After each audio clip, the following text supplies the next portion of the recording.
É isso. O Brasil hoje acordou com raiva numa onda antifascista que finalmente, né, se posiciona diante de tudo isso que está acontecendo aqui no Brasil. Mas é interessante a gente se perguntar o que é que causa isso. O que é esse fator motivacional que antes parecia que havia uma certa letargia e que agora está uma convulsão, né, de ação e de reação, né, diante de toda a tendência fascista que a gente está vendo atualmente aqui pelo Brasil. Sem dúvida, o caso George Floyd foi um catalisador disso, e aí a gente vê até uma certa contingência, né, de tudo que está se causando a partir de imagens que a gente está vendo o que está acontecendo nos Estados Unidos, e isso tem causado uma motivação. Tem uma pergunta por trás aí de como essa percepção da injustiça ela é suficiente para causar uma reação, uma motivação de reação diante da injustiça. E aí a imagem estarrecedora, né, do assassinato do George Floyd, isso trouxe aí nos Estados Unidos uma forma, uma percepção, né, de injustiça que leva a uma indignação moral até, a uma raiva, um ódio, né, diante da injustiça. E é interessante que o Axel Honneth, né, quando ele desenvolve a sua teoria do reconhecimento, ele traz aí duas dimensões distintas dessa luta por reconhecimento. Uma seria a dimensão propriamente jurídica, né, a postura diante, por exemplo, de um Estado racista, em que as leis são racistas, mas que isso não é suficiente para explicar uma outra dimensão, que é uma postura da sociedade enquanto racista.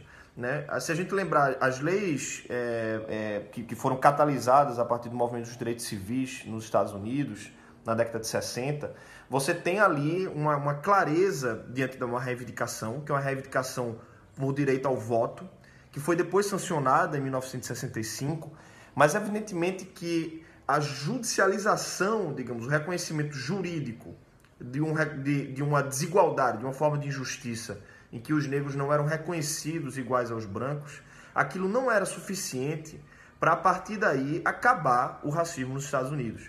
Então, você tem, a partir de 1965, ainda inúmeras formas de racismo na própria aplicação da lei.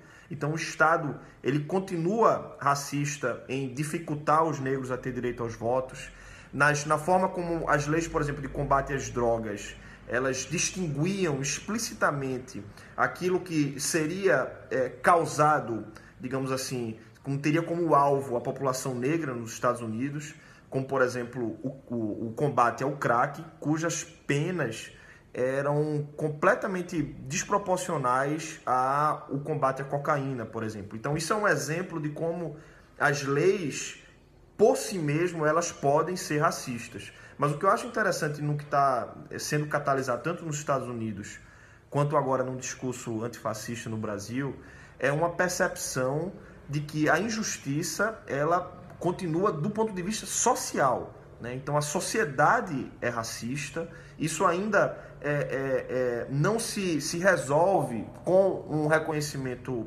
portanto, jurídico naquilo que concerne mais explicitamente ao Estado, né? Então quando um policial ele entra numa favela e mata um negro, né? Quando o policial dá um tratamento a uma branca com um taco de beisebol numa manifestação, abraçando, né, e pedindo para ela sair daí, no mesmo dia você tem um policial mirando um fuzil para um negro, você vê um tipo de tratamento que não é reconhecido do ponto de vista da lei, né? A lei supostamente deveria ser igual para todos. Então a luta que está por trás disso é que na prática isso não existe.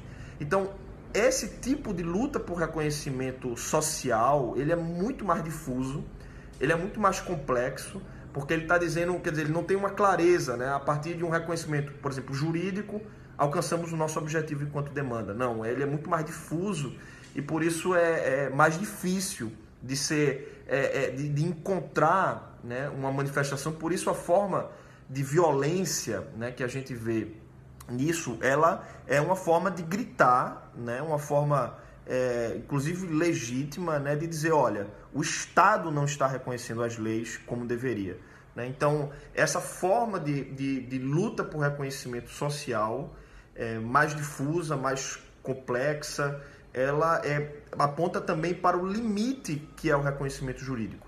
Ou seja, de que existem formas sociais de circulação do reconhecimento que são igualmente importantes numa luta por justiça.